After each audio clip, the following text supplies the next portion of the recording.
Hello students, जय श्री कृष्णा। मैं कोमल सोनी, आपकी केमिस्ट्री टीचर। आज हम सॉल्यूशन चैप्टर में थर्ड कॉलिगेटिव प्रॉपर्टी पढ़ेंगे, depression in freezing point means हिमांक में अवनमन।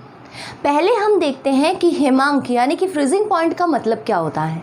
फ्रीजिंग पॉइंट मतलब होता है किसी द्रव की द्रव तथा ठोस अवस्था यानी कि किसी लिक्विड की लिक्विड स्टेट और सॉलिड स्टेट की वाष्प दाब जब बराबर हो जाती है, साम्य अवस्था में आ जाती है, तो उस पॉइंट को हम उसका फ्रीजिंग पॉइंट या हिमांक कहते हैं। वाष्प दाब ताप बढ़ाने पर बढ़ती है और ताप कम करने पर घटती है। इसको हम एक प्रैक्टिकल के थ्रू समझ सकते हैं। हम एक नॉर्मल टेम्परेचर का प्याज लेते हैं और उसको जब काटते हैं तो हमारे आंसू निकलते हैं, लेकिन प्याज को अगर हम रेफ्रिजरेटर में कुछ समय तक रख देते हैं और उसको निकाल कर हम यदि काटते हैं तो हमें आंसू कम निकलेंगे। ऐसा इसलिए होता है क्योंकि टेम्परेचर कम करने पर वाष्प दाब कम होता है। इसलिए अगर हम फ्रिज में प्याज को रख देंगे तो उसमें उपस्थित द्रव का वाष्प दाब कम हो जाएगा, जिसके कारण उसकी वाष्प कम बनेगी और हमें आंसू कम निकलेंगे। अब हम देखते हैं हिमांक में अवनमन, डिप्रेशन इन फ्रीजिंग पॉइंट। किसी शुद्ध विलायक में अवाष्पशील विलेय या अवाष्पशील पदार्थ मिला देने पर उसका हिमांक कम हो जाता है, क्योंकि विलयन का वाष्प दाब विलायक की अपेक्षा कम होता है, जिसके कारण उसकी द्रव अवस्था का वाष्प दाब ठोस अवस्था के वाष्प दाब के जल्दी ही बराबर आ जाता है, यानी कि कम ताप पर ही बराबर आ जाता है। विलयन और विलायक के हिमांक में इस अंतर को हम हिमांक में अवनमन या डिप्रेशन इन फ्रीजिंग पॉइंट कहते हैं। अगर हम शुद्ध विलायक के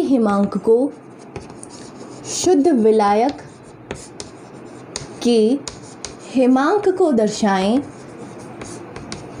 TF नॉट से और विलयन के हिमांक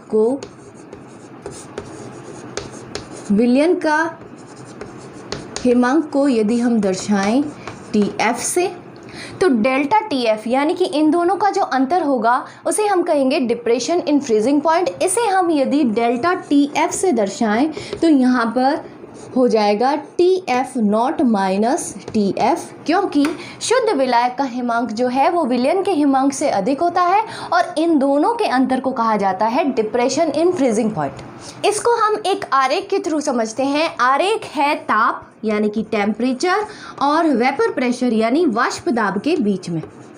यदि इन दोनों के बीच में हम आरेख खींचते हैं, अब हमें ऐसा आरेख बनाना है जिसमें एक हमें दर्शाना है शुद्ध विलायक। हम मान लेते हैं ये पॉइंट जो है वो शुद्ध विलायक का है और ये पॉइंट जो है वो विलयन का है, यानी कि अवाष्पशील विलेय यदि इस शुद्ध विलायक में मिला दिया जाता है तो उसका वाष्प दाब हमें पता है, उसका वाष्प दाब कम होता है। अब जैसे जैसे टेम्परेचर जो है वो कम होता है, यानी कि जैसे जैसे टेम्परेचर कम होगा वैसे वैसे वाष्प दाब कम होता जाता है। तो यहाँ पर जैसे जैसे टेम्परेचर कम होता जाता है, यानी ये ग्राफ चलेगा इस तरफ। जैसे जैसे टेम्परेचर कम होता है वाष्प दाब कम होता जाता है और एक ऐसी अवस्था आती है, एक ऐसी स्टेट आती है, मान लेते हैं ये वाला जो पॉइंट है ये है C। इस पॉइंट पर जो विलेय का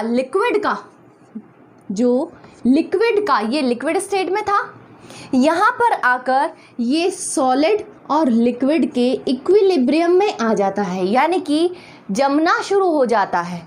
तो इससे नीचे जाकर ये सॉलिड में चेंज हो जाता है। तो यहाँ पर ये है लिक्विड स्टेट में। इस पॉइंट पर लिक्विड और सॉलिड स्टेट का वाष्प दाब जो है वो साम्य अवस्था में आ गया है, यानी कि लगभग बराबर हो चुका है। और ये जो स्टेट दर्शा रही है ये दर्शा रही है सॉलिड स्टेट को जब ये जम जाता है। अब हम देखते हैं इसके लिए, जिसमें विलायक के साथ साथ एक अवाष्पशील विलेय भी मिलाया गया है। यहाँ पर यदि हम देखें तो जब इसके टेम्परेचर में को कम किया जाता है तो इसका पॉइंट आता है, यानी कि यहाँ पर जाकर लिक्विड और सॉलिड स्टेट इक्विलिब्रियम में आ जाते हैं। तो इस पॉइंट को हम मान लेते हैं D। यहाँ पर हमने देखा है शुद्ध विलायक के लिए हिमांक, शुद्ध विलायक के लिए हिमांक हमको प्राप्त होता है इस पॉइंट पर। इसको हम दर्शाते हैं TF नॉट से, और जो विलयन है जिसमें विलायक के साथ साथ अवाष्पशील विलेय मिलाया गया है, इसके हिमांक को हम यहाँ पर नोट करते हैं और इसके हिमांक को दर्शाते हैं TF से, और इन दोनों के अंतर को कहते हैं डेल्टा TF। डेल्टा TF का मतलब शुद्ध विलायक का हिमांक माइनस विलयन का हिमांक। इस ग्राफ से हमें ये पता चल जाएगा कि विलायक का हिमांक जो है वो विलयन के हिमांक से अधिक होता है। तो यहाँ पर हो जाएगा delta TF is equals to TF nought minus TF। यहाँ पर आप देख सकते हैं वाष्प दाब में जितना अंतर होता है उतना का उतना हिमांक में अवनमन आता है। हमने यहाँ पर देखा शुद्ध विलायक और विलयन के वाष्प दाब में अंतर है, जिसे हम दर्शा सकते हैं, इस अंतर को हम दर्शा सकते हैं डेल्टा P से। इसे कहते हैं वाष्प दाब में अवनमन। और ये जो वैल्यू है इसको हम दर्शाते हैं डेल्टा TF से। इससे हमें ये पता चलता है, इस आरेख से ये पता चल रहा है कि डेल्टा TF डायरेक्टली प्रोपोर्शनल है डेल्टा P के। चूँकि हमें पता है वाष्प दाब में अवनमन जो है वो बराबर होता है, यानी समानुपाती होता है XB के, विलय की मोल भिन्न के। तो डेल्टा TF जो है, डेल्टा TF भी समानुपाती हो जाएगा XB के। यहाँ पर XB जो है वो है XB is equals to NB upon NA plus NB।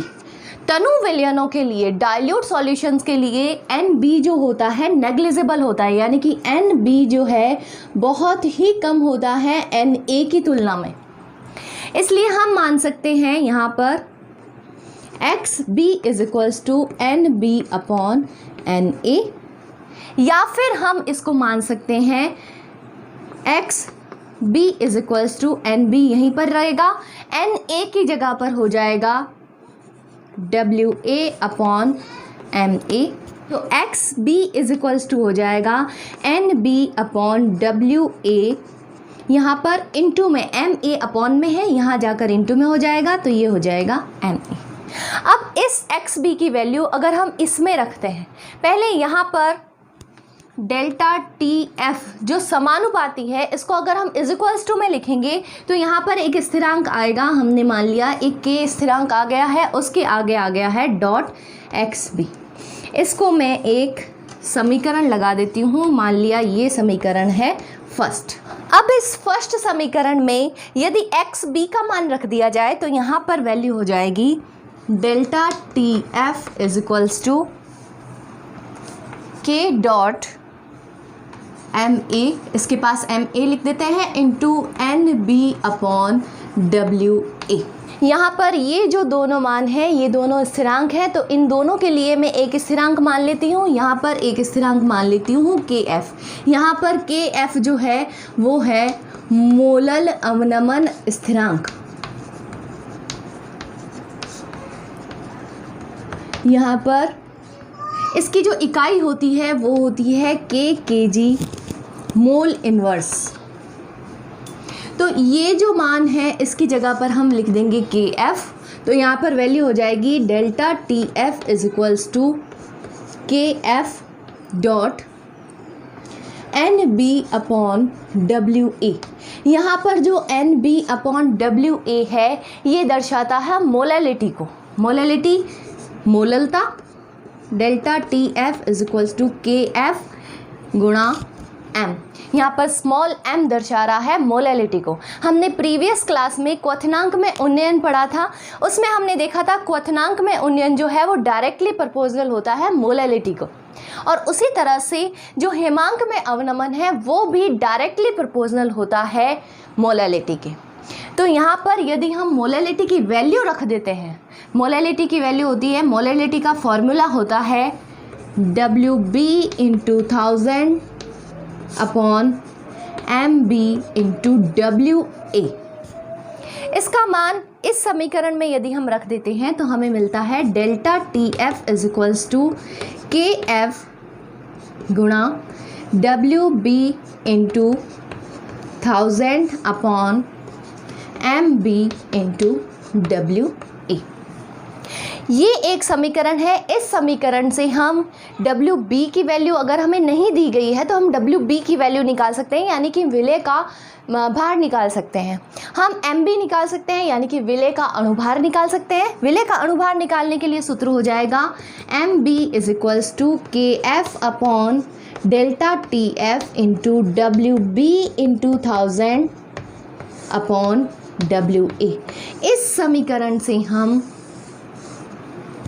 विलेय के मोलर द्रव्यमान निकाल सकते हैं। अगर हमें विलयन का हिमांक दिया गया है, हमें विलायक का हिमांक दिया गया है, हमें विलेय की मात्रा दी गई है, हमें विलायक की मात्रा दी गई है और KF की वैल्यू दी गई है, तो हम उस विलेय का मोलर द्रव्यमान ज्ञात कर सकते हैं। अगर आपने मेरे साथ साथ नोट्स नहीं बनाए हैं तो वीडियो के एंड में मेरे नोट्स शो होंगे, आप उसको पॉज करके नोट्स लिख सकते हैं या फिर उसका स्क्रीनशॉट लेके अपने फ़ोन में सेव रख सकते हैं। तो यहाँ पर हम देखते हैं डिप्रेशन इन फ्रीजिंग पॉइंट का एक न्यूमेरिकल क्वेश्चन। न्यूमेरिकल क्वेश्चन है 22 ग्राम जल में घुले हुए 0.1 ग्राम दुर्बल एक क्षारकीय अम्ल के विलयन का हिमांक इतना दिया गया है 272.817 केल्विन है। अम्ल का मोलर द्रव्यमान निकालना है। इसमें KF की वैल्यू यानी मोलर अवनमन स्थिरांक की वैल्यू यहाँ पर दे दी गई है, जो कि है 1.86 kg पर मोल। यहाँ पर हमें क्या क्या दिया गया है, सबसे पहले हम ये देखेंगे। यहाँ पर हमें गिवन वैल्यू क्या क्या है उसे देखेंगे। यहाँ पर दिया गया है WA, जल की मात्रा जल में घुला हुआ है 0.1 ग्राम, यानी ये है विलेय और ये है विलायक। तो यहाँ पर हमें जल का द्रव्यमान दे दिया गया है। जल का द्रव्यमान यानी कि WA दे दिया गया है, जो कि है 22 ग्राम। और हमें दे दिया गया है विलेय का द्रव्यमान। विलेय का द्रव्यमान जो कि है WB = है 0.1 ग्राम। अब हमें दिया गया है विलयन का हिमांक। विलयन का हिमांक मतलब जो शुद्ध विलायक है उसमें हमने जो विलेय मिलाया है उसका हिमांक क्या है। तो हमें दे दिया गया है विलयन का हिमांक, जिसे हम दर्शाते हैं TF के द्वारा। यहाँ पर दिया गया है 272.817 केल्विन में वैल्यू दी गई है। अब हमें शुद्ध विलायक का हिमांक पता होना चाहिए। यहाँ पर शुद्ध विलायक है जल, तो जल का क्वथनांक होता है 100 डिग्री सेंटीग्रेड और जल का हिमांक होता है 0 डिग्री सेंटीग्रेड। इसका मतलब ये है कि जल 0 डिग्री सेंटीग्रेड पर बर्फ़ बनना शुरू हो जाती है। उसका हिमांक जो होता है, फ्रीजिंग पॉइंट जो होता है, वो 0 डिग्री सेंटीग्रेड होता है। तो यहाँ पर हम लिखेंगे विलायक का हिमांक। विलायक यहाँ पर जल है, तो जल का हिमांक बराबर है 0 डिग्री सेंटीग्रेड। इसको हम दर्शाते हैं TF0 से। 0 डिग्री सेंटीग्रेड यहाँ पर हमें वैल्यू केल्विन में दी गई है, तो इसे भी हमें केल्विन में चेंज करना पड़ेगा।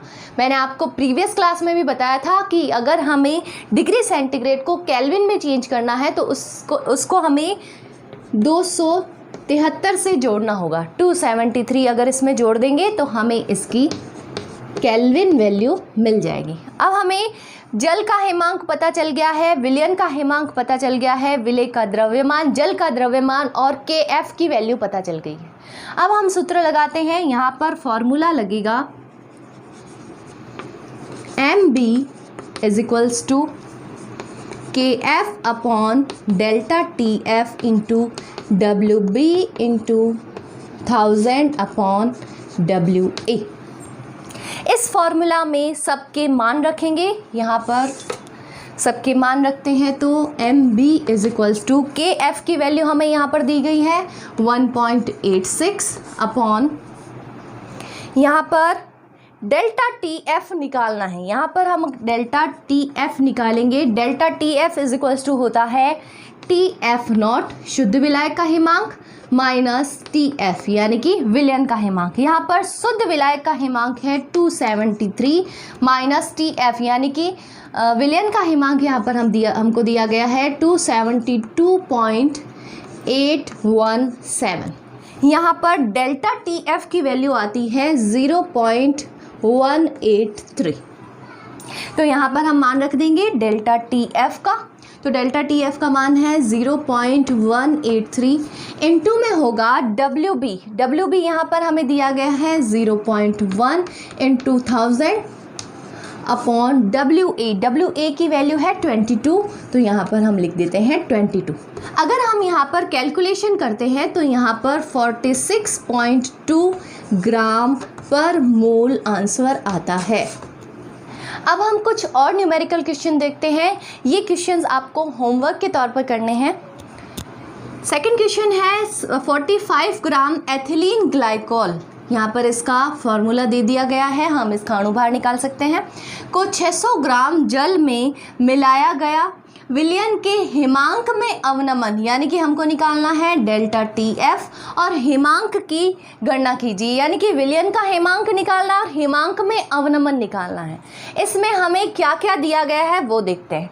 हमें दिया गया है 45 ग्राम एथिलीन ग्लाइकोल यानी कि डब्ल्यू बी की वैल्यू दे दी गई है, डब्ल्यू ए की वैल्यू दे दी गई है और हमें दिया गया है के एफ की वैल्यू। तो हम इसके थ्रू निकाल सकते हैं। हम एम बी भी यहाँ पर दिया गया है, एम बी की वैल्यू भी दे दी गई है, एम बी हम निकाल सकते हैं। डब्ल्यू ए निकाल सकते हैं, डब्ल्यू ए है, डब्ल्यू बी है और के एफ की वैल्यू दे दी गई है। इससे हम टी एफ की वैल्यू निकाल सकते हैं, delta T F. Delta T F की वैल्यू निकालने के बाद हम विलयन का हिमांक यानी कि टी एफ की वैल्यू निकाल पाएंगे। कौन से सूत्र से? इस वाले सूत्र से, delta T F is equals to T F nought minus T F. यहाँ पर टी एफ जो है वो जल है, जो कि हमें पता है। टी एफ नॉट जल के लिए होता है हिमांक 273 केल्विन। तो यहाँ पर 273 केल्विन लिखेंगे और इसकी वैल्यू हम निकाल सकेंगे क्योंकि हमको हिमांक में अवनमन पता चल जाएगा। नेक्स्ट क्वेश्चन देखते हैं। एक विद्युत अनअपघटे के 1 ग्राम को 50 ग्राम बेंजीन में घोलने पर, यानी कि 50 ग्राम बेंजीन जो है यहाँ पर शुद्ध विलायक है और इसमें विलय जो है कोई विद्युत अपघटय है जो कि 1 ग्राम उसकी मात्रा हमने ली है और उसको बेंजीन में घोला है। इसके हिमांक में कमी आ जाती है। कितनी कमी आ जाती है? 0.40 यानी कि डेल्टा टी एफ की वैल्यू यहाँ पर हमको दे दी गई है। बेंजीन के लिए के एफ की वैल्यू भी यहाँ पर दे दी गई है। तो विलय का मोलर द्रव्यमान ज्ञात कीजिए। हमें यहाँ पर क्या क्या पता है? हमें डेल्टा टी एफ पता है, के एफ पता है, डब्ल्यू ए पता है, डब्ल्यू बी पता है। तो हम आसानी से एम बी की वैल्यू निकाल पाएंगे। आपको मेरा पढ़ाने का तरीका कैसा लगता है कमेंट बॉक्स में ज़रूर बताइए। और अभी तक आपने मेरे चैनल को सब्सक्राइब नहीं किया है तो चैनल को सब्सक्राइब कीजिए और वीडियोस को लाइक एंड शेयर कीजिए। Thank you.